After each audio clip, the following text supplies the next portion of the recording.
name's Tyler Hicks of Spilt Milk Productions. I'm here to tell you a little bit about some of the techniques I've been using to catch fall Chinook out on the Columbia River this past month. I've got a lot of questions about what I'm doing out there. There's a lot of guys running these rigs out there. A lot of people are running them very differently, but I've just found a technique that's really producing lots of fish for me.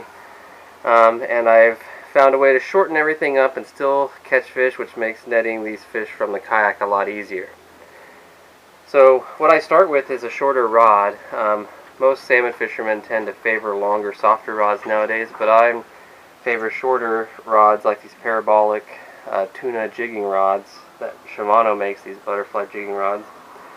It keeps the length of the rod under 7 foot and allows me to bring the fish in close to the boat. On there I'm running a main line of 50+ pound braid. I have a sliding swivel weight to which I'm attaching a dropper to a 10-ounce cannonball lead. The dropper can be any length. It doesn't need to be long. In fact, you can even just not even bother with the dropper, as you typically are not fishing right on the bottom when targeting these suspended Chinook when they're moving through the Columbia on the incoming tides. I just like having the dropper just in case my cannonball gets tangled in the net. I can always just cut this dropper line and free myself of the cannonball. If it was solidly attached to the sliding weight, then I wouldn't have any other option.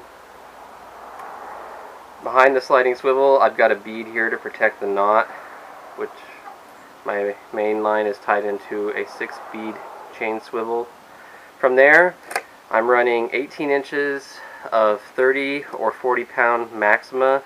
A lot of guys in the power boats are running heavier stuff, but I don't like running heavier stuff in my terminal gear because it's very difficult to break off anything that's over 30 pounds in a kayak, and there's a lot of risk involved in terms of flipping the boat or struggling to get your gear freed up in front of everybody else. So I opt to go with a little bit lighter line and just use a little bit softer drag.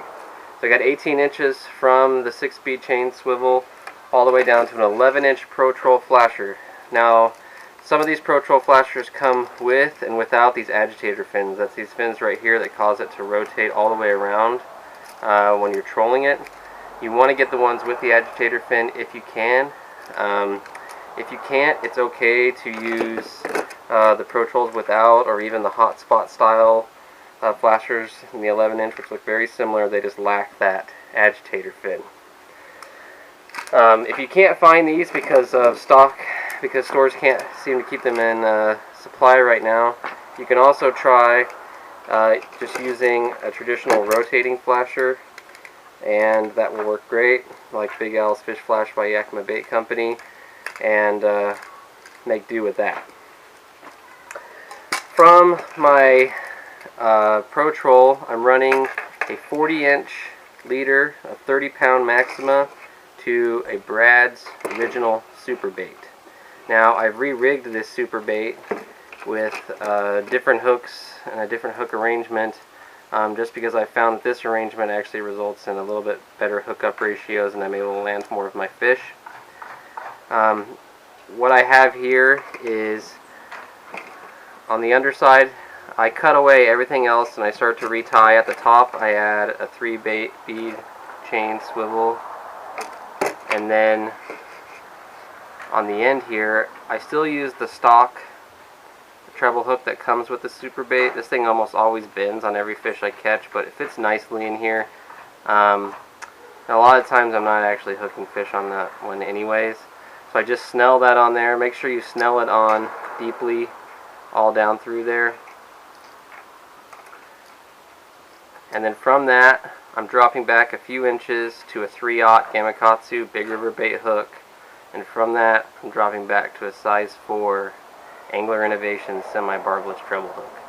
So I got a lot of hooks trailed out behind there. There's a lot of hooks grabbing at the fish's face when it's trying to bite this lure, and 9 times out of 10 I'm just nailing them solely on that little treble in the back.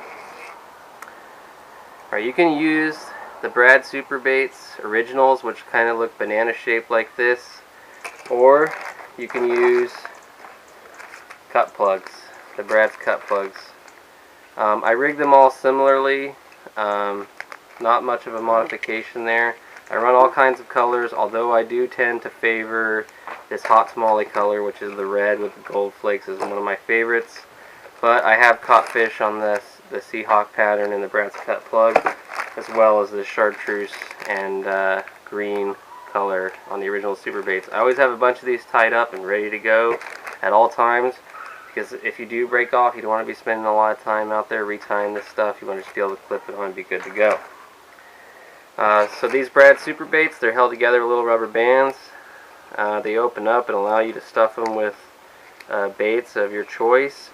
I'm doing very well right now, packing them up with tuna. I prefer to use actual tuna belly rather than canned tuna. The reason I like that is it stays in there better. So I'm not having to waste time dinking around on the kayak stuffing canned tuna in there. Canned tuna works great, especially canned tuna in oil. But these tuna bellies, which you can get at any of the fishing stores, fishing department stores around here, that stuff works great. Cut it into strips and stuff it in there. And I soak it with crawfish and yeast by Smelly Jelly. And that seems to be a killer combo. Now for trolling these things, you just want to troll on the incoming tide, so check your local tides wherever you're fishing at. Troll a lot faster than you traditionally would with the rotating flashers. I'm usually trolling somewhere speed over water 2 to 2.5 miles per hour. Of course, it'll vary depending on the currents. So more often than not, I'm looking for how the rod is behaving, because the way this flasher rotates, as it moves around, it will actually cause your rod to thump up and down. I'm looking for a thump every 1 second, or even slightly more than 1 thump per second, and I seem to be doing better. These fish are not on the bottom, they're suspended. I'm running only 45 feet of line out, 45 to 50 feet of line out in 40 feet of water, which means I'm only 20 some foot behind the boat and catching fish. So don't necessarily drop your stuff all the way to the bottom and do that one crank thing like you would for spring Chinook or fall Chinook when they're on the outgoing tide. These fish really spread throughout the water column. Trust your fish finder if you have it. If you're marking fish at 20 feet, try and get your gear down at 20 feet. Alright, I think that's everything. Be sure to get out there while the fishing's good, and I wish you the best of luck.